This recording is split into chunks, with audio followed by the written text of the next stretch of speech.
Es sábado, son las 8 de la mañana. Yo estoy sentada en el living, compu, mate, preparando el primer episodio de esta temporada que se viene doble. ¿Por qué doble? Porque ahora, las 3 que participamos de este podcast, hemos ampliado la familia y ya no hablamos de la maternidad por 1, sino por 2.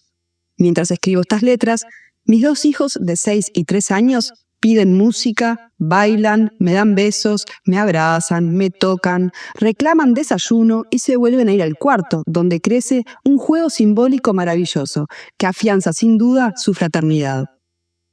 ¿Tenemos un segundo o segunda hija?, se preguntan algunas mujeres, mientras que otras responden con un no rotundo. ¿Qué nos pasa a las mamás? ¿Qué nos pasa a las parejas? ¿De qué se trata todo esto? Esta etapa supone no solo la ampliación de la familia, sino también una reconfiguración emocional para todos sus miembros. En este episodio, intercambiaremos experiencias al respecto, atravesando los lugares más oscuros, pero también los luminosos, aquellos que en definitiva sirvieron de motivación para tomar esta decisión. No nací mamá al aire, un podcast para madres de todos los tipos y personas que resuenen con la maternidad. Despertaste y soñaste coros, Donde vamos a hablar, a calzón quitado, sobre aquello de lo que no se habla tanto, lo incómodo, lo incuestionable y también de lo otro, lo disfrutable. Antes que especialistas, en este podcast somos madres, mujeres que intercambian, se acaloran, se emocionan y también la pifian. ahora es de madrugada y Porque no nacimos madres. hay que caminar a casa, contando lunas nuevas. Y con esto le damos principalmente la bienvenida a Nela, por favor. Gracias. Que acaba de tener hace unos meses ya a Juanita. Bienvenida, Nela, podés presentarnos. Yo soy Tati. Yo soy Nela y como acaba de decir mi compañera, soy nuevita en esto de la maternidad por 2, ya que hace 3 meses nació mi segunda hija, Juanita. Bueno, yo soy Pato, muy contenta de estar acá en el primer episodio de esta tercera temporada de No nací mamá al aire. Tercera temporada, chiquilinas. Tercera temporada y con dobleta. Contra todo pronóstico. Contra todo pronóstico. La idea era que este podcast en realidad lo grabáramos la Pato y yo, porque Nela estaba de licencia maternal. Pero tanto tiempo pasó que ya está acá reiterada. Y si es difícil grabar podcast con un hijo, con 2, no quieren ni saberlo. Hay 3 etapas principales, ¿no?, que habría que presentar, creo que a la hora de elegir y tomar la decisión de volverse a meter en esta aventura de los y las hijas, ¿no? Lo primero es esa decisión. Se toma esa decisión, cómo se toma, en qué contexto, qué pasa. Luego es el segundo puerperio, como lo vivimos. Y finalmente, a los bifes, ¿no? Lo que pasa en el momento, cuando nace ese o esa nueva integrante en la familia. Entonces, bueno, vamos a empezar un poco con cómo tomamos esta decisión, contando un poco las experiencias nuestras. Y también lo que nos llega de otras mamás, para quienes están recién enganchándose en el podcast.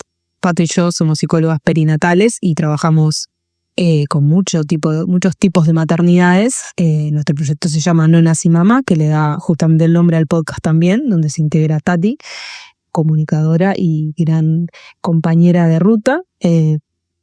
Así que bueno, aparte de nuestras experiencias personales, también tenemos esto, ¿no? Como somos testigos de muchas maternidades muy diferentes y bueno, también vamos a traer ese aporte hoy a la discusión. Contá para todos, porque Pato también tiene un hijo que ahora, el segundo hijo, tiene un anito ya, Vicente. ¿Cómo fue tomar esa decisión? ¿Era una decisión que ya la tenías de antemano? ¿Ya dijiste siempre quise tener 2 hijos? ¿O fue una decisión que tomaste después de tener el primero o la primera en tu caso? Primero que nada, yo siempre sentí que quería ser mamá. Siempre dije que quería tener hijos. No sabía bien cuántos. No lo tenía muy claro. Y cuando me puse en pareja con Álvaro, fue algo que se conversó de que queríamos ser papás, que queríamos tener hijos. Y en mi imaginario, no sé si tanto en el de él, pero en el mío seguro, yo me imaginaba 3 hijos. Mi experiencia es que yo tengo una sola hermana y que me hubiera gustado tener más hermanos por el vínculo divino que tengo con ella, como que me hubiera gustado que hubiera más personas en mi niñez, no tanto, sino como más de grande, ese deseo de, hubiera estado bueno tener más hermanos. Ser más hermano. No tanto en la niñez, porque No querías compartir. no quería compartir mucho. Pero bueno, todo cambió después que tuve a Emi, que hoy tiene 6 años, y dije, no, sí. Con suerte lleva el segundo, con suerte. Y en mi caso creo que la experiencia del puerperio que tuve, como de mi entrada a en la maternidad, definió mucho eso, me parece, como que marcó mucho la cancha, porque creo que si hubiera tenido el puerperio que estoy teniendo hoy con Vicente, que creo que ni tuve puerperio, se podría decir, la cosa hubiera sido distinta. Y tal vez me hubiera animado a tener antes este segundo hijo, que esto de que yo digo, de que me marcó mucho la cancha, tiene que ver con el tiempo que pasó, que fueron 4 años para quedar embarazada, digamos, 5 años se llevan ellos. Como que me costó encarar eso, ¿no? Como que, bueno, un poquito más de esta vida ¿no? Yo sentía que se había acomodado de alguna manera, después de un año sobre todo bastante intenso. A los 2 años dije, no, todavía no, ya estamos bien ahora. Y después fue como que se instaló eso de, estamos bien así, pero yo nunca solté la idea de tener otro, en realidad. Yo creo que pasa mucho esto de que traes, ¿no? De que de alguna manera nos da fiaca una vez que retomamos como nuestra vida un poco más independiente, ¿no? Que nuestro primer hijo creció, digo, yo qué sé, tiene 3 años de repente y ya no es la misma demanda, y nosotras de repente empezamos a hacer más cosas sin nuestro hijo, sin nuestra hija, retomamos como algunas cuestiones de nuestra vida previa a la maternidad, y por lo menos yo eso lo escucho un montón, y a mí misma me pasó de decir, bueno, tengo que de vuelta volver a sumergirme en el mundo bebé, en el mundo demanda 24/7, en el mundo postergar muchas de mis cosas, y con lo que nos costó, ¿no? Lograr eso. Eso muchas veces es un freno y quizás también hace que se postergue o definitivamente no se tenga ese segundo hijo, ¿no? En esta decisión de tomar el segundo hijo, yo he escuchado también muchas mujeres que en realidad lo piensan más a través de darle un hermano o hermana al hijo. No tanto en el deseo de ella o de la propia pareja de configuración familiar que quiere tener una familia con tales características, Sí. sino como que lo atraviesa mucho más el pensamiento de decir, yo le quiero dar un hermano. Esa fue una cuestión, ¿no? Primero, ahora me hiciste acordar 2 cosas. Por un lado, que mi decisión es en base a mi situación de vida, que es particular para cada mujer, ¿no? Como que en mi situación, en mis circunstancias actuales de vida, yo tenía la posibilidad de tomar esa decisión y conectar con mi deseo, ¿no? Y siempre lo tuve claro que si yo no quería, no iba a tener otro hijo. Esto del hermano, ¿no? Del hermano para... No tuvo ese peso que estoy mencionando. Igual estaba ahí en la conversación, pero siempre tuve claro que era algo que yo quería querer, que yo tenía que querer para hacerlo. Y algo que también se me viene a la cabeza un recuerdo en esto de mi experiencia como hermana, siendo 2, que en un momento, esto yo ya lo he contado, se los he contado a ustedes, creo, una conversación que tuve con mi mamá, que yo le dije a ella, como esto de, una vez creo, como que no tengas más hijos porque yo no quiero más hermanos, cuando era niña, y ella me dejó muy claro que eso no iba a ser decisión mía, sino de ella, y en todo caso de ella con mi padre, ¿no? Y eso a mí, esa conversación, esa contestación, yo me la recuerdo muy bien, y hoy tiene todo el sentido, o sea, claramente que no debería hacerlo, desde mi punto de vista, algo que tuviera que ver con expectativas ajenas o para, ¿no? Como para cumplir con el resto, cumplir con otra persona, como desde el mandato, desde el deber ser, desde Pero está. Pero está súper presente. De hecho, muchas personas te preguntan, ¿no? Bueno, ¿y el segundo para cuándo? ¿No? Estas cuestiones que nos van diciendo todavía tienen como mucho peso, y creo que en la decisión también muchas veces tiene peso esto de no dejar a tu hijo como hijo único, sino que darle un hermano como, ¿no? Como no hacerle ese mal, ¿no? Porque un poco a veces también viene como asociado a eso, a que de alguna forma lo podés perjudicar si no le das ese hermano para que lo acompañe, ¿no? Bueno, justamente hoy hablábamos un poco de eso, antes de salir al aire, de cómo, bueno, nosotras estamos rondando los 40 años y es que volvemos al Lupo Meet. No, pero como mi recuerdo de chica era como que el hijo único estaba, de alguna forma, y lo digo muy entre comillas, mal visto en el sentido de asociado a un hijo mal criado, que no presta los juguetes, caprichoso, que se lo consiente. Sin embargo, nosotros, los que andábamos con hermanos, no, éramos como que teníamos otra etiqueta, digamos, ¿no?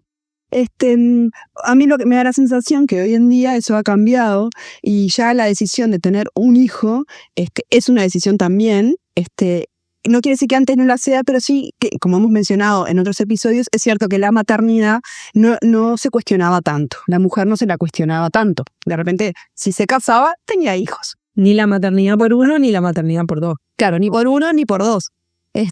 Ahora sí conocemos parejas que de repente tienen uno y ahí deciden no tener más porque la experiencia del uno ya les dio como suficiente como para decir hasta acá llegué. O mujeres que no quieren tener hijos. O otras problemáticas obviamente que tienen que ver con no poder tener más hijos por otras razones, más temas médicos, por ejemplo, lo que sea. Pero en realidad eso, como que antes se asociado más a algo que no se cuestionaba mucho, y si tenías un solo hijo, algo había pasado, ¿no? Ya sea una mala, yo qué sé, que pudiste tener uno y no puedes tener más, por una cuestión de salud, ya sea un trauma en el primero que no te permitió lo segundo, ¿no? Pero estaba más visto como eso, como algo que no dependía solo de una decisión personal. Ahora no, como que ya hay esta decisión de mujeres que decían un hijo y listo. Y que incluso tratan de responder a esto del hijo caprichoso, no sé qué, brindando redes, ¿no? Para esos niños, ¿no? Tipo, bueno, yo tengo un solo hijo, pero está lleno de primos. ¿Viste? Como que hay muchas veces un censo de 2023 realizado por el INE, que dice que hay una reducción en el promedio de hijos por grupo de edad, comparados con datos recopilados en el censo del año 1985, que traigo a colación, que es el año que nacimos Nela y yo. No, pero en realidad el cambio es bastante significativo. Por ejemplo, en el grupo de edad de 25 a 29 años, el promedio de hijos disminuyó de 1,45 en 1985 a 0,70 en 2023. Disparate. Y en otros grupos etarios, por ejemplo, que también es interesante, de 30 a 34 años, porque muchas oyentes podrían estar pensando, bueno, eso es porque se atrasa mucho la maternidad. Es cierto que se atrasa la maternidad también en cuanto a la franja etaria, pero también hay una disminución en la franja que corresponde desde los 30 años a los 34. Y esa disminución se redujo de 2,12 hijos en 1985 a 1,20 en 2023.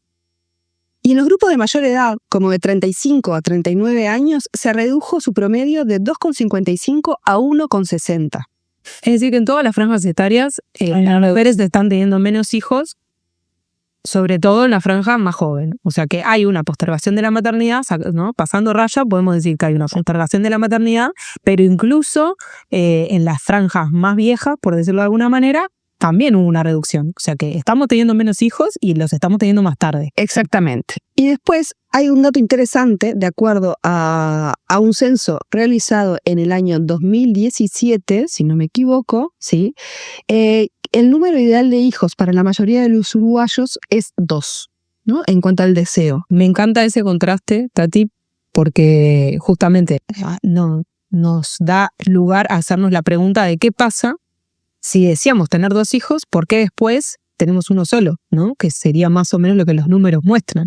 Y yo creo que ahí viene, ahí nos podemos hacer esa pregunta, y lo interesante es las respuestas que nos vamos a dar, ¿no? ¿Qué pasa cuando tenemos el primero? que ese deseo que teníamos de tener 2 se termina truncando y nos quedamos con el primero y ya está, ¿no? Obviamente que no son todas las familias, pero bueno, hay algo de eso que está pasando. Y acá empiezo yo a dar una primera explicación que se me viene a la cabeza, que tiene que ver con la experiencia de la primera maternidad como mucho más desafiante y mucho más distinta a lo que nos imaginábamos, y que finalmente nos termina como inclinando la balanza a no tomar la decisión de tener un segundo hijo. ¿Por qué? Porque tener un hijo ya es un montonazo. Y bueno, era lo que decía que me había pasado a mí en parte.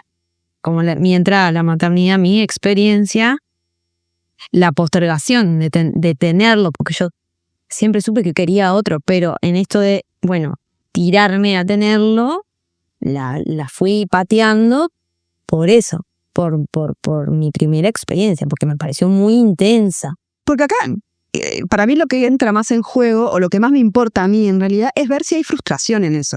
Porque una cosa es decidir tener un solo hijo y estar contenta con esa decisión, y otra cosa es decidirlo porque la coyuntura no te aporta, porque tu experiencia en el primero no fue buena, por lo que sea, y que eso frustre, ¿no? Porque a veces también pasa mucho eso, digo, que en realidad yo tendría otro hijo, pero la verdad es que no da, ¿no? Ese tipo de respuestas, la verdad es que no da, no sé, o esta pareja no funcionaría, o esta familia no funcionaría, o no tengo red, o la verdad que tengo que trabajar 10 horas por día, entonces tampoco puedo dedicarle. O también esta decisión de, bueno, para el tipo de crianza que yo quiero tener, con uno está bien, ¿no?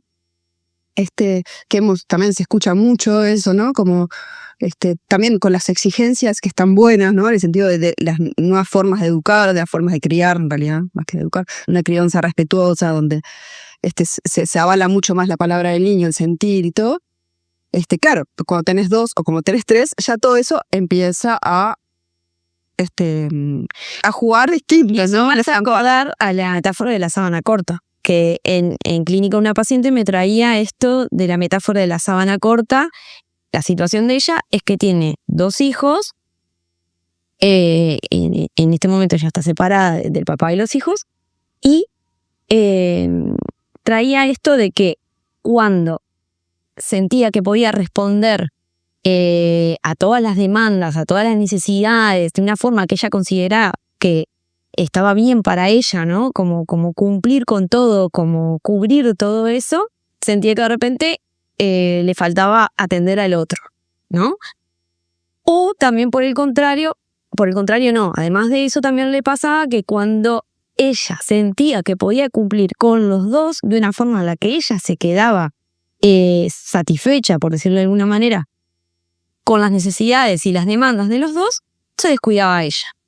Y ella decía, no llegaba, como siempre me quedo corta, siempre es insuficiente. Además de esta imagen, ¿no? De que del colecho, o sea, de literalmente, ¿no? Estar con esto de, bueno, los tapo a los 2 y yo me quedo con un pedacito de la sábana. Sí, o duermen ellos y yo duermo en el... Exacto, ¿no? Como con una pata. Como esto de sentir que nos quedamos cortas y que no es suficiente y que no llegamos y que cuando atendemos siempre algo va a quedar desatendido. Sí, yo creo que la respuesta a eso es que una sola persona adulta no puede cubrir todo. Y también me parece que hay que aprender a convivir con esa sábana corta, o sea, siempre va a ser corta también. Es verdad que necesitamos más red, pero igual dentro de los checks internos de una mamá, que por ejemplo quiere cumplir con todo, siempre le va a quedar corta, porque si lo hace el otro, para ella le va a quedar corta igual, porque no, ella lo que quiere es estar ella. Bueno, pero sí hay que laburarle.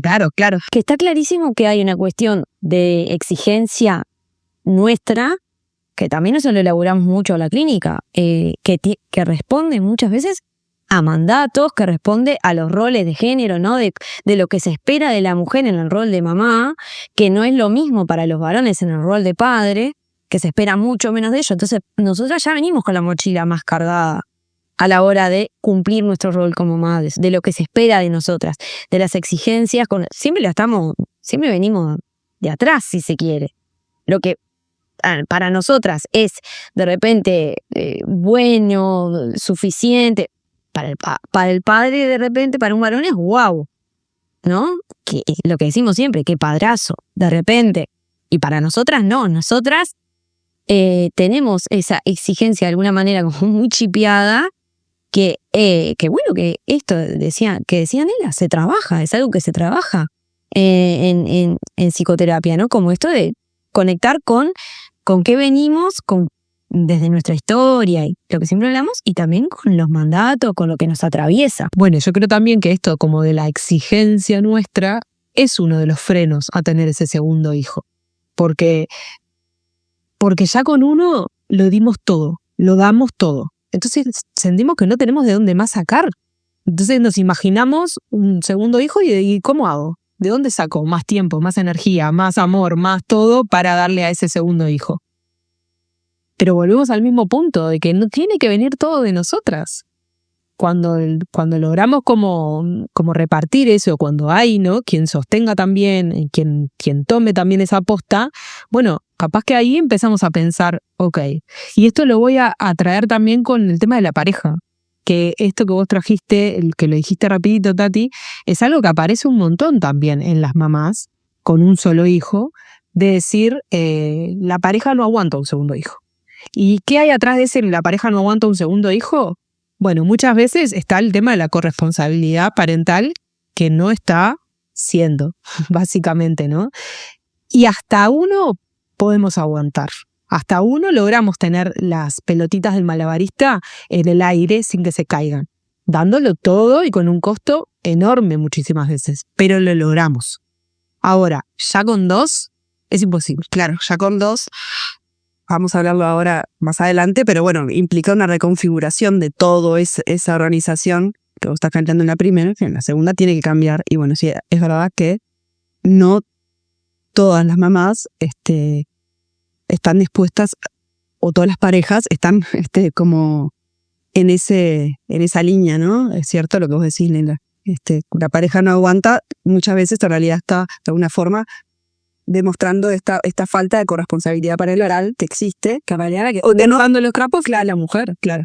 El otro día otra paciente me decía, estoy más cerca del divorcio que de un segundo hijo. Claro. Es muy bueno. Sí.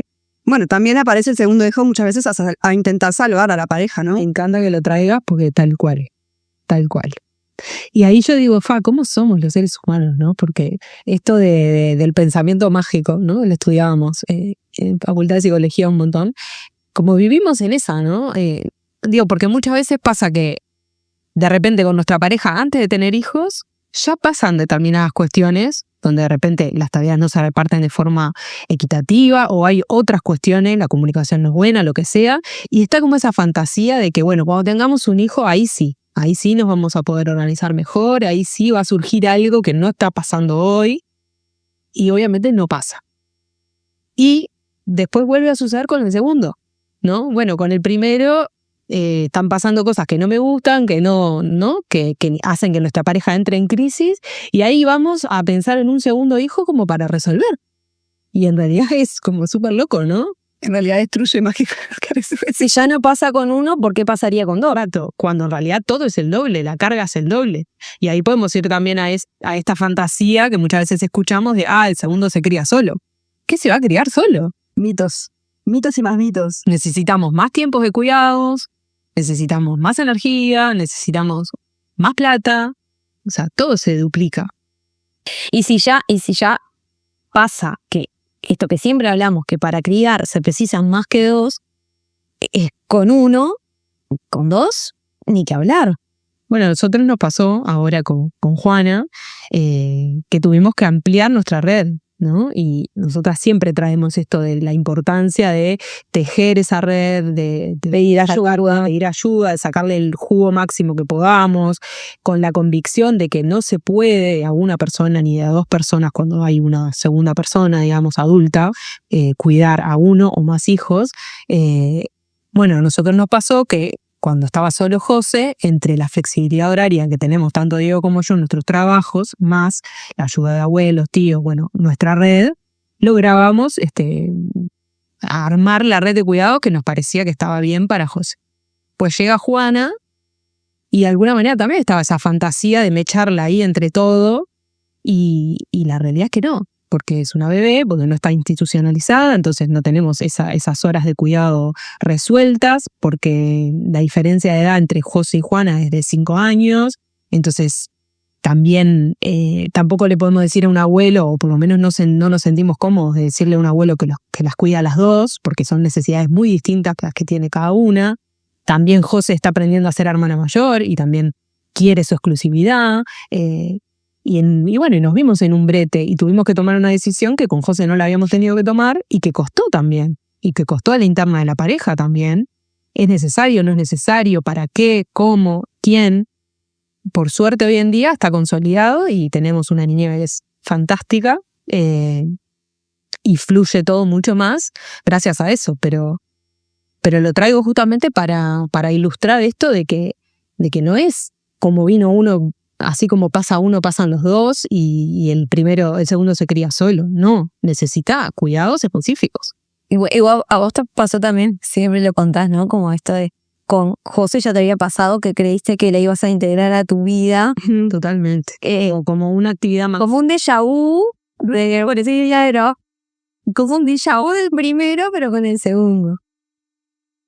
¿Cuáles son esos miedos que surgen? Y ahí voy a responder a la pregunta de Pato sobre mi decisión y ya introduzco los miedos que surgen antes de tenerlo, o sea, ya embarazada, ¿no? En mi caso, tanto yo como mi pareja siempre quisimos tener más de un hijo. Siempre fue hablado de esa forma, nunca nos cuestionamos algo distinto. Quizás sí nos cuestionamos si 2 o 3, pero no si 1 o 2. En realidad el primero fue una experiencia muy, por decirlo muy tranquila, en el sentido de que si bien nos pasaron 1000 cosas, obviamente la llegada de un bebé no es inocua, pero sin embargo era un bebé tranquilo, tuve un puerperio tranquilo. Vos sos de esas. Yo soy de esas. La gente tuvo eso. Entonces, claro, para mí, un segundo estaba cantadísimo que en algún momento iba a llegar. Lo retrasamos un poco, sí, es cierto, porque es verdad que hubo un momento en que necesitábamos, yo necesitaba no dar teta, por ejemplo, y tener un poco de vida, sin teta antes de volverme a meter en este viaje. Ese era, mi tema era más que nada eso, ¿viste? Soltar la teta, soltar el pañal, tener un poco de tomar esa libertad, tomarme un vinito y volver, ¿no? A las anchas. Entonces quizás ahí sí se retrasó un poco más de lo ideal esperado antes, ¿no? De lo que imaginábamos antes. Nada, entonces mi decisión no fue tan compleja en ese sentido y mi pareja estaba alineado en eso. O sea, los dos estábamos en la misma, entonces no hubo tanto tema. Sí pasaron temas cuando quedé embarazada. Y una de las cosas que a mí me pasó mucho fue que sentía que nadie me daba como pelota, ¿no? Como que... Y yo me pasaban pila de cosas internas, tenía pila de miedos y no sabía cómo canalizarlos y sentía que no conectaba con el embarazo, que no conectábamos como pareja con el embarazo. Pero bueno, claro, porque nuestra atención estaba puesta mucho más en nuestro primer hijo, en lo que le iba a pasar a él y en la vida misma, que te hace no estar pendiente de tu panza si el bebé tiene tamaño de un aguacate o no. Me acuerdo incluso de haberlo hablado, creo que con Nera le he hablado y con Clara también, otra amiga, como de decir, como que siento que no me prestan atención. Pero era culpa hacia tu segundo hijo, no era como sentirte mal por vos. Que no, era como una culpa, sí. Más madre imposible. Sí, más madre imposible. Y también me venía como este miedo de cómo hacer para amar tanto al segundo como amé al primero, ¿no? Y me preguntaba si era posible multiplicar este amor sin que alguien se haga perjudicado de alguna forma, ¿no? O cómo iba a ser para querer tanto a los dos, o cómo iba a ser para ser esa madre que quería ser por dos. Y ahí sí había un sentimiento de culpa y de ansiedad que se producía en ese momento, durante el embarazo, ¿no? Me encantó la pregunta esta que te hiciste de cómo hacer para no perjudicar a nadie, ¿no? Creo que todas nos hacemos esa pregunta, también lo he visto en pacientes, y creo que la respuesta es que no hay manera. O sea, no hay manera en el sentido de, capaz que no es la palabra perjudicar, sino afectar. Ahí va. ¿No? Y va a haber momentos de tristeza, va a haber momentos de frustración, va a haber momentos de enojo, que tienen que ver con los cambios, pero... A ver, todos lo hacemos pensando que el saldo igual va a ser positivo, ¿no? pero creo que negar que eso vaya a pasar y intentar hacer todo para que no pase es como una pelea contra un molino de viento, y que lo que nos va a generar es más frustración. Y creo que el camino va más por el lado de aceptar que eso va a ser así y acompañar lo que surja. Por eso es importante estas cosas, de hablarlas, porque es reconocer el momento en el que estás y poder transitarlo con todo lo que surge ahí y laburar cada cosa que surge, obviamente. Pero es eso, como decís, si no reconocemos que en realidad todos vamos a estar afectados. La decisión del segundo hijo, por un lado, no fue fácil. Me preocupaba mucho como no poder quererlos a los dos iguales y esas cosas. Vengo de una familia grande, de 4 hermanas, y bueno, siempre me gustó el hecho de tener hermanas y poder compartir. Nada, nos desestabilizó, pobrecito. Pero no, nada, parecía que eran 1000 niños en vez de 2. Dicen que el segundo es muy fatal en comparación con el primero, y creo que eso lo puedo subrayar y ratificar. 2 para siempre, son cómplices, se pelean, por supuesto. No me imagino la vida sin el segundo hijo, pero sí es como un constante desafío. Y la verdad que sí, por supuesto que sí, fue nada alucinante. Esto de que el amor no se divide, sino que se multiplica. Y algo que trabajamos mucho también con las mamás es chequear las expectativas que tenemos. O sea, ¿qué expectativas tenemos? Si nos ponemos la vara muy alta, y bueno, la frustración va a ser muy grande. Tenemos que ver como el momento vital en el que estamos, las circunstancias en las que estamos, y chequear todo eso y decir, bueno, yo de todo esto me puedo esperar más o menos tal cosa, que después seguramente sea algo re distinto, pero como, bueno, si yo me pongo, ¿no? Como decía recién, la vara muy alta, y bueno, después no la voy a pasar bien, porque voy a estar luchando contra algo que bueno, que de repente no es tan real. ¿Y a qué voy con lo real? Con esto, ver las expectativas que sean más realistas. Esto de lo ideal, ¿no? Que siempre hablamos. Si nos ponemos como el ideal, que también, ojo, entiendo que hay un ideal más allá de la maternidad ideal, entre comillas, como muy también personal, ¿no? De la maternidad ideal de cada una. Bueno, yo idealmente cómo me gustaría ser a mí o cómo me gustaría que fuera esta situación en mi caso. Pero esto, ¿no? Chequear las expectativas. Y sirve para la vida, ¿no? Para toda la vida. Yo creo que esto que vos trajiste también, Tati, de no sentirse tan vista en el segundo embarazo, es re frecuente. Que tiene que ver con eso, con que la energía está muy puesta en el niño, que ya está, en cómo le afecta a él, etcétera. Y también como que algo de la novedad también que ya pasó, ¿no? Como creo que más allá de que esto del hijo grande, digamos, no sé, con la pareja muchas veces pasa que bueno, ya vivimos esto de alguna forma, ¿no? El ir viendo cómo va creciendo, las pataditas, el no sé cuánto, ya no hay como esto de estar todo el tiempo, ¿no? Como tocando la panza o no sé cuánto, más la vida que te lleva, ¿no? Y quizás también que de repente tus pares también están con hijos o hijas y también están en una dinámica distinta que también hace que también no tengan esa atención. Yo ahora pongo como ejemplo, tengo unas amigas de la escuela con las que nos juntamos periódicamente, que son 10 personas, somos 10. 11 en realidad, perdón. Pero todas tenemos 2 hijos cada una y una que tiene 3. Y ahora hay una que va a tener su segunda hija. Un caso interesante porque es por reproducción asistida, la segunda, no la primera. La segunda ya fue por reproducción asistida porque no lo lograban y había un tema de tiempos también que se manejaba ahí. Y y hicimos el otro día la bienvenida, ¿no? El baby shower, ¿no? El típico baby shower. Le hicimos la bienvenida y realmente yo cuando me fui pensé, ay, pobre, o sea, ni mencionamos a la bebé en cuestión. O sea, le hicimos los regalitos y hablamos de los 23 hijos que hay, ¿entendés? O sea, 22 hijos que hay en la vuelta, porque hay 22 hijos en ese grupo. Claro. Entonces, claro, esa bebé, con suerte tuvo esa bienvenida. Tarde para cosas. Pensaba en eso, me acordaba de mi momento y pensaba, ay, esta mía, ay, pobre, nadie le está dando la bola que está. ¿Viste?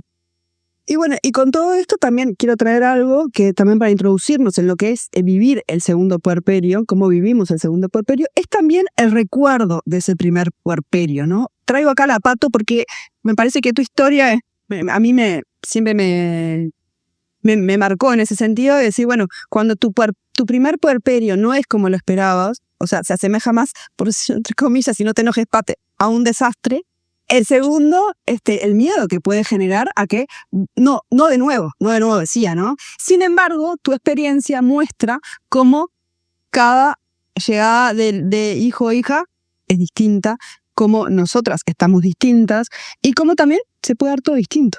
Yo quiero traer que a veces también sea al revés y hasta he escuchado muchas veces la expresión el niño trampa o el bebé trampa, cuando es al revés, el primer puerperio es muy tranquilo y después el segundo nada que ver y justamente ahí hay expectativa versus realidad, nuevamente se complican. Igual en mi caso yo creo que no era tanto con respecto a las expectativas, porque yo tenía información de que podía llegar a sentirme de esa forma. Lo que a mí me resultó fue como muy intenso, ¿no? Como a la vez... ¿El segundo decís? No, el primero, siempre hablo del primero. Y una cuestión también hasta de... No sé si la palabra es disfrute o placer, no sé, pero una cuestión ahí de un estado mío que, por más pesado que me resultara por muchos momentos, para mí fue muy revelador en muchos sentidos, muy transformador. Que fue como, que yo siempre lo traigo como muy rock and roll, porque yo sentía esto de todos los días yo lloraba en algún momento, me planteaba como que no se iba a poder con tanto, muy invadida por el sentido de la responsabilidad que era ser la encargada de la supervivencia de un ser tan diminuto y que se iba a poder responder a todas esas demandas y si iba a ser suficiente y si iba a ser invadida completamente por eso, toda tomada. Que también en algún momento me hizo como estar ahí en el nido, como por varios meses, como ahí.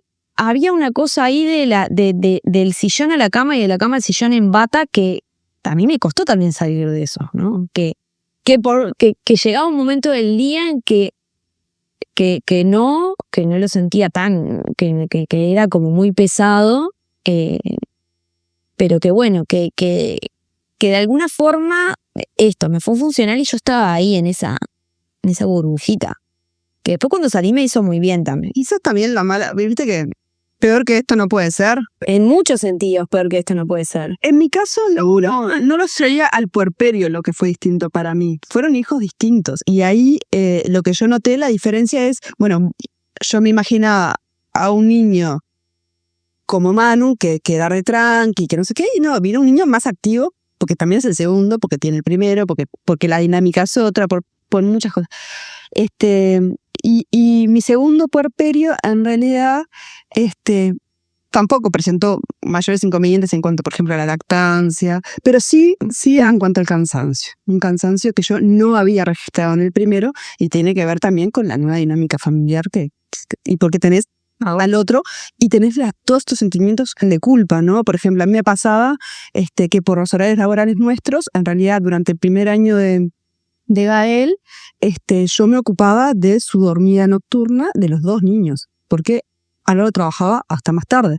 Entonces, hizo que eso fuera para mí, en el momento lo vivís, ¿no? Yo lo viví y lo traspasé, pero con el diario del lunes digo, Yo lo veía de afuera y la verdad, amiga, admiración. Sí. Pero yo sentía que yo podía con eso, o sea, ¿Cómo podías? Tenía que poder. y además no había mucha opción, porque teníamos que trabajar los dos, o sea, Y en realidad nos venía bien también eso, porque en realidad eso implicaba que de la mañana estaban con el papá también, ¿no? Y que al padre lo veían, porque si no, no lo veían. Para mí era como, en el sentido de todo, bueno, en realidad yo me estoy gastando acá, pero en realidad el combo me viene bien, porque yo sé que de mañana, mientras yo trabajo, ellos están con el papá. Sí, pueden estar menos tiempo institucionalizados, que para ustedes eso era importante. De repente todas esas cosas, pero sí, claro, no era la misma, yo dormía a uno en la teta mientras leía un cuento al otro, ¿no? Una dinámica y los baños, los llantos por dos, porque claro, cuando el primero todavía es chico, cuando llora el bebé, muchas veces el otro también llora. Sí. Hay como ese llanto solidario. Y yo le miraba al techo. En esos momentos, ¿qué haces? Miras el techo. Punto fijo. Porque yo miraba el techo o trataba de explicarle al menos, podía que pasa, tenés que agarrar a uno. Y no siempre es que yo agarraba al bebé. A veces agarraba al otro. Sí, sí, sí. Y el bebé lloraba. Y ahí están los que se crían solos, ¿no? Los que decimos que se crían solos. No es que se crían solos, están en un ambiente donde desarrollar autonomía es muy necesario. Me acuerdo que cuando yo estaba embarazada, un comentario que circulaba en la familia era, bueno, bueno, Vicente se va a tener que adaptar a la familia que tiene, la hermana que tienen. Y yo decía, la que se va a tener que adaptar es Emilia, no Vicente. Claro, Vicente no conoce otra realidad, se van a hacer en esta realidad y no conoce otra cosa. Todos, en realidad, ¿no? Todos, pero hablando específicamente de los hijos que Katy traía como esto del llanto solidario. Yo traía eso, la que se va a tener que adaptar es Emilia mayor.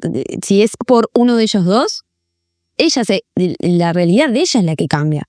Vicente nace en esta realidad y no conoció otra. Sí, eso está bueno también para traerlo, ¿no? Como en este segundo hijo, en mi caso segunda hija, también somos distintos como padres, ¿no? Y acá voy a hablar de mi segundo puerperio, y un poco lo engancho también con el embarazo, que también me pasó esto que vos decías, Tati, de no sentirme tan vista de repente, que no tuviera como tanto lugar, por lo menos en el seno familiar más chiquito, como Diego, José y yo, ¿no?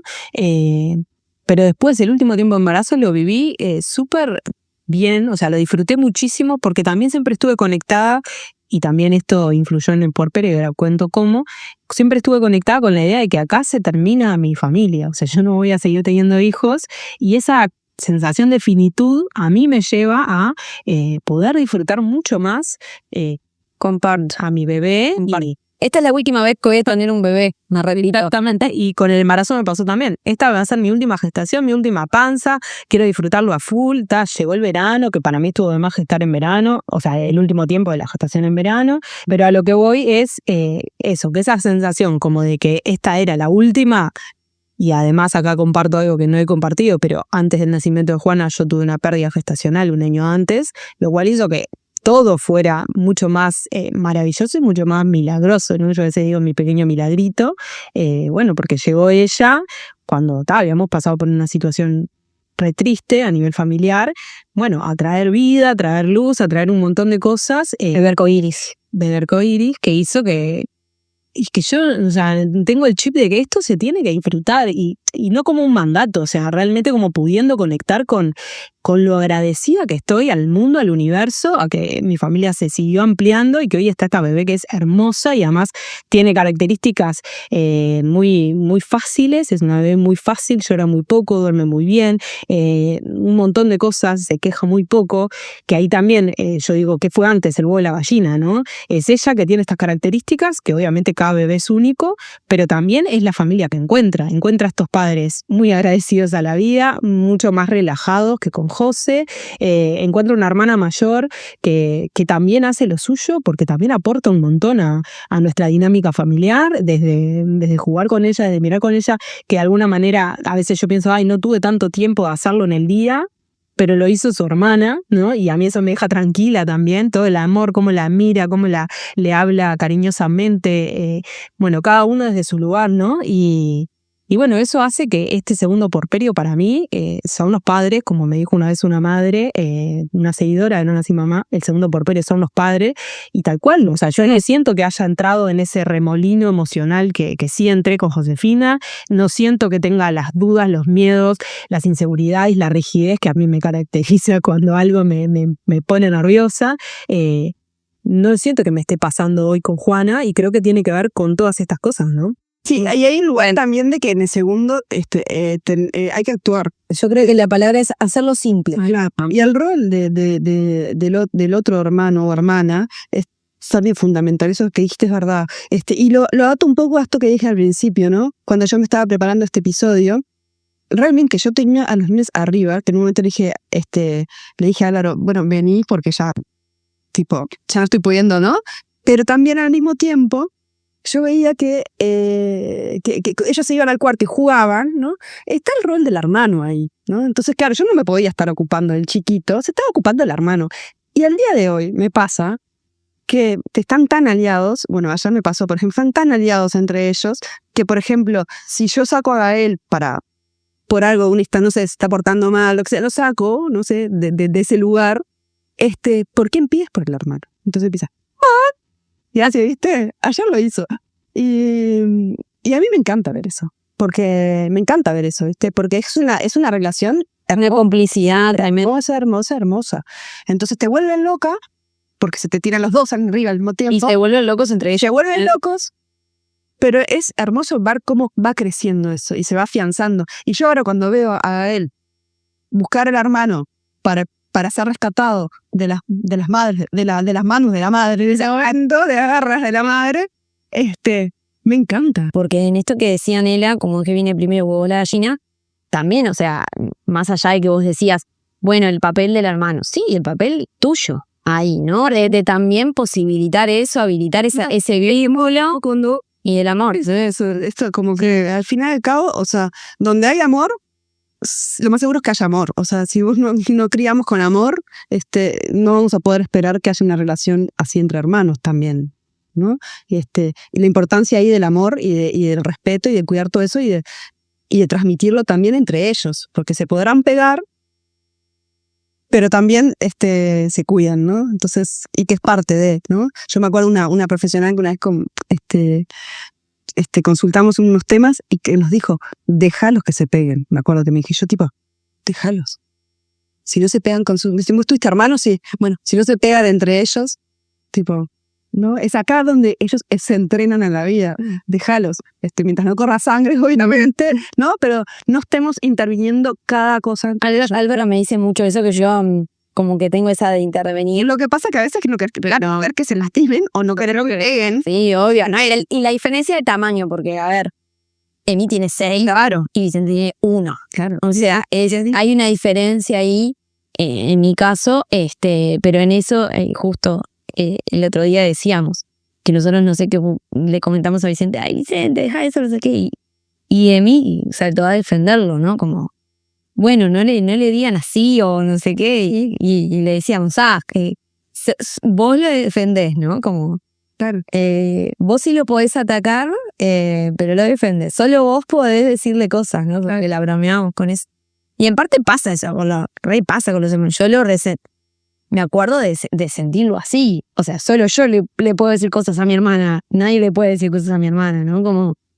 Como esa cosa de... Ante el mundo vos lo protegés. En la escuela vos lo protegés. Si alguien le va a ir a decir algo, vos lo vas a proteger. Aunque en casa te lleves re mal. Y no le quieras gastar los juguetes, ¿no? Es como... Pero eso está bueno. Me parece que es parte de sí, claro. Seguir ser y de generar ese vínculo.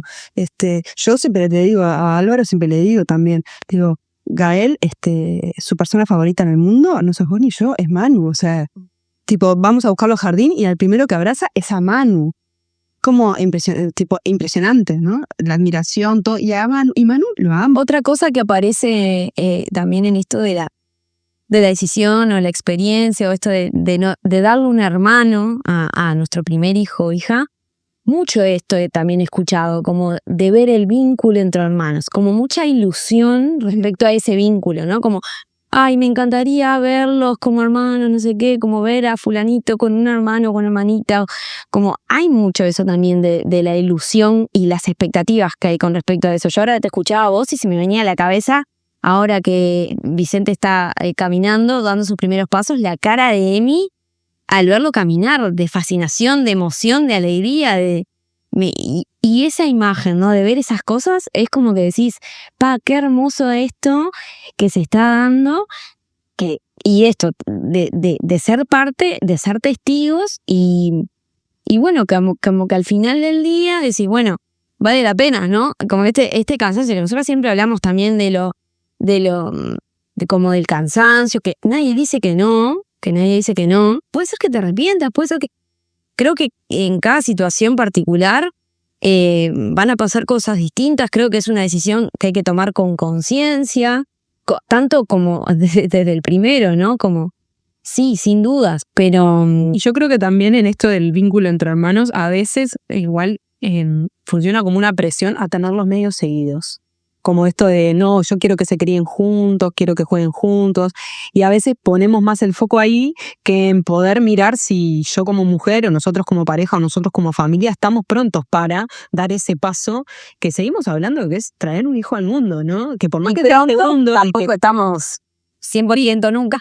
No, está bien, pero Ni primero ni el deseo tiene más que ver conmigo, con nuestra pareja, con nuestra familia, o solamente, o más que nada, con cumplir con ese estándar de que se lleven poco tiempo los hermanos y entonces puedan vivir experiencias juntos y no sé cuánto y no sé qué. Ay, sí, real. Que si bien cada vez yo por lo menos veo más hermanos con diferencias de edades más grandes, que creo que tiene que ver con todo esto que estamos hablando, que cuesta volver al mundo pañal, teta, no dormir, tiene que ver con lo difícil que es la primera maternidad y que también nos hace dudar de si queremos o no queremos. Sí, con esto de disfrutar un poco cuando sentimos que todo se acomoda, entre comillas, de alguna manera, como disfrutar un tiempo también de ese ritmo, ¿no? Como para volver. Yo quería mencionar algo que quería citar una parte de un libro que se llama Bienvenido, señor Malestar, que es de Miriam Tirado y Joan Turú,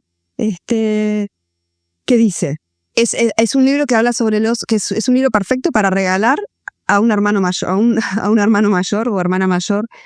Y tener un hermano. personifica un poco el tema de los celos, que está por tener lo que tiene, ya un hermano menor.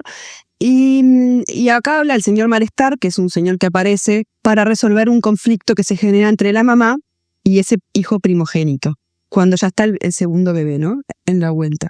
Entonces el señor Malestar llega a esta familia para ordenar un poco la historia y dice, cierren los ojos y contesten, ¿qué les da miedo? Tengo miedo de que mamá no me quiera, dice Max sin pensarlo.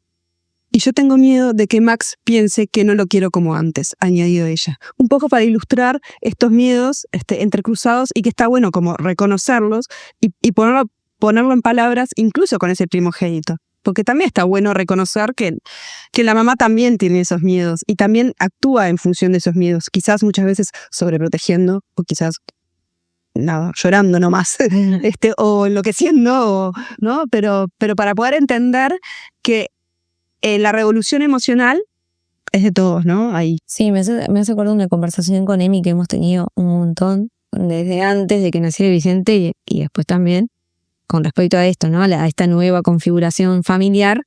Y yo le decía que para mí también es nueva esta situación, ¿no? Que yo no era mamá de dos, que es una experiencia nueva para mí, que yo también estoy aprendiendo a ver cómo gestionar toda esta situación, ¿no? Que es necesario que validar las emociones de todos, en esto que hablábamos al principio, de que todos nos vamos a ver afectados de alguna manera, naturalizar eso también, ¿no? De que, bueno, a vos te pasan cosas y a nosotros también, con respecto a la llegada de este nuevo integrante a la familia. Sí, yo le decía a José cuando estaba embarazada y también fantaseábamos con cómo iba a ser, que iba a ser necesario que todos tuviésemos más paciencia y que pudiésemos esperar cada uno desde su lugar, ¿no? Y explicándole que un bebé no puede esperar mucho porque necesita que sus necesidades sean cubiertas de forma más inmediata, pero es real que a Juana le ha tocado esperar más que lo que le tocó a José cuando era bebé. Y de repente está en el coche y de repente empieza a quejarse y no la voy a atender inmediatamente porque estoy terminando de resolver algo con José. Y bueno, esa es la experiencia que le toca a Juana, ¿no? Y me acuerdo que en su momento José me empezaba a hacer preguntas poniéndome situaciones como, bueno, pero si Juana necesita teta, pero yo me pegué, ¿a quién vas a atender primero, no? Y era su manera también como de ir procesando esto que se venía y que tenía que ver con eso, ¿no? Con que todos de alguna manera tenemos que poner nuestro granito para que esto funcione y va a haber malestar, sí, por supuesto que lo va a haber, pero también va a haber de lo otro, ¿no? Y en ese tire y afloje ir construyendo, bueno, las mejores formas que para cada familia van a ser únicas. Y lo importante de la red, ¿no? De la red, y no solo la red local, por decirlo de alguna forma, la red cercana, familias, amigos, tíos, sino la sociedad en su conjunto, y vuelvo a traer esto, ¿no? Como un debe que tenemos como sociedad, un debe que tenemos de acuerdo a las políticas estatales para fomentar esta natalidad, que de alguna forma para quienes quieran tener hijos, que realmente sea una decisión que se pueda tomar a conciencia y que no sea tan con los apoyos necesarios y que no sea tan tediosa, porque al final tener 2 hijos realmente te lleva a un lugar, principalmente a las mujeres, donde empiezan las frustraciones de las carreras profesionales, donde empiezan otras frustraciones porque no están las condiciones también dadas para poder realmente cumplir con ese deseo sin dejar de ser quiénes somos, ¿no? De una forma. Sí, es bastante ilógico como por un lado todos como sociedad nos extrañamos y nos da pavor, que qué horrible, que como ahora no estamos teniendo hijos y la tasa de natalidad que baja y etcétera, pero a nivel, ¿no? A nivel estatal, a nivel de políticas, no hay ninguna cuestión que facilite, que fomente, que incentive a las familias a tener hijos. Entonces, claramente las decisiones terminan tomándose también desde ahí. Y porque el otro día escuchaba una entrevista, me parecía súper interesante el planteo que traía, que no me acuerdo de quién era, pero una chica decía, dejemos de decir que hablamos desde el privilegio cuando tenemos las necesidades básicas cubiertas, como es tener una casa, como es tener un trabajo, como es tener... Dejemos de decir que hablamos desde el privilegio, porque son condiciones que tienen que estar dadas por el Estado, por las políticas públicas, Y me interpeló bastante porque siempre lo traemos, ¿no? Que como hablamos desde el privilegio, como justificando, cuando en realidad no depende de nosotros. Muchas cosas sí, de las situaciones particulares, las circunstancias de cada uno, pero muchas cosas no, y que las asociamos, ¿no? Como tendemos a decir, como mi situación de privilegio, cuando en realidad debería ser la regla y debería ser que esto, ¿no? Que haya políticas públicas, que haya garantías del Estado para cubrir esas necesidades. Me parecía como un comentario muy, muy interesante. Y para terminar, yo quisiera como invitar también un poco, yo lo que veo mucho es que en esto de, bueno, en caso de que la familia esté compuesta por una mamá y un papá, ¿no? Que no siempre es así, pero en el caso de que así sea, cuando hay un varón presente, que hablamos de la corresponsabilidad parental, que no solamente implica división de tareas, sino una responsabilidad afectiva, una carga mental, ¿no? Todo lo que implica un involucramiento real, ¿no? No es solo yo lavo los platos y vos el baño, implica un involucramiento, un conocer a nuestros hijos, un estar, ¿no? Y que hay muchos espacios que se están creando para trabajar ese tipo de cosas, que está bueno googlear, fijarse, meterse. No puedo recomendar a nada porque no sé cuándo va a salir el episodio y hay varias cosas en la vuelta, pero eso, como fijarse, porque me parece que también el laburo que tiene que hacer el varón es muy importante y esos espacios están buenos que existan, porque claro, el hijo reconfigura todo y bueno, obviamente también la pareja, ¿no? Y bueno, claro, de segundo modo suele traer una crisis de pareja, ¿no? De volver a... Porque de vuelta también empiezan a generarse estas pujas, esto que decíamos, volvemos a querer empezar a recobrar nuestros espacios después de nuestro segundo hijo, las dos personas, cuando hay dos personas y está la pareja, ¿no? Armada, digamos. Y eso también empieza como a generar pujas, ¿no? De bueno, vos volvés ¿no? A veces vuelven antes, ¿no? Al fútbol, por traer un ejemplo como muy clásico, ¿no?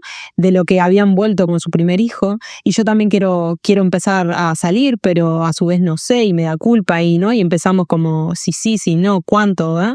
Y empiezan de vuelta a generarse tensiones porque ahora, nuevamente, es el doble de cuidados, el doble de energía, el doble de todo. Y por ende, nuevas configuraciones se tienen que dar para que la pareja pueda sortear los obstáculos nuevos, digamos.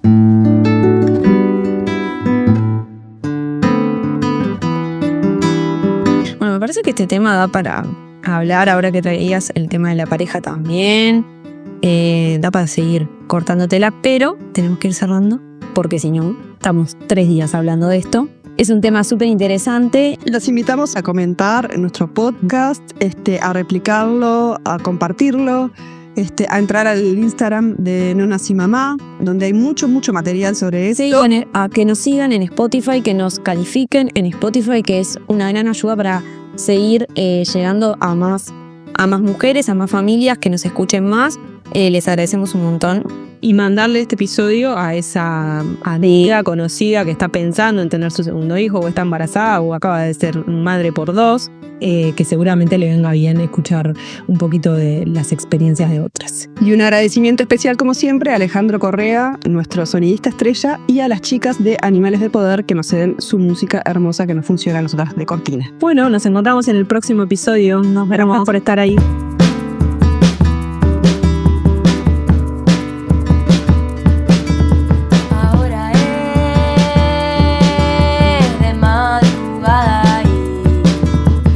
Hay que caminar.